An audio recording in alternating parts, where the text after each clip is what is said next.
History has a strange habit. Empires often lose wars not because they are weak, but because they misunderstand their enemy. Let us talk about one big strategic mistake the United States may have made about Iran. Washington seems to be treating Iran the same way it treated Venezuela. The assumption appears simple: remove the leadership, create chaos, and the war will end quickly. But Iran is not Venezuela. Iran has been living under sanctions for more than 4 decades. The first major United States sanctions started in 1979, after the Iranian Revolution, and they have continued in different forms ever since. A nation that survives 40 years under economic pressure becomes hardened. Its economy adapts, its political system adapts, and most importantly, its people adapt. This is where the American strategic thinking may have miscalculated. Iran's power structure is not built around just one leader.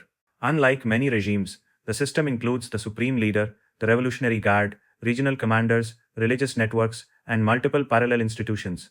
For years, the country has been preparing for the possibility that top leaders could be eliminated, yet the state machinery would continue.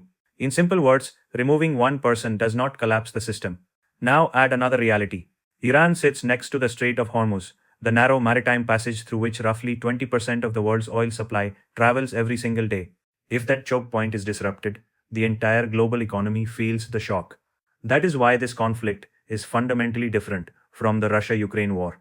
Ukraine is geographically limited, but the Persian Gulf sits at the heart of the world's energy system. A prolonged conflict involving Iran can push fuel prices up, trigger inflation across countries, and shake global markets. So the real question is this: did Washington underestimate how resilient Iran has become after decades of pressure? Because history shows something very clear. A country that has survived 40 years of sanctions is rarely broken in 48 hours. And that may be the strategic lesson unfolding in front of the world right now.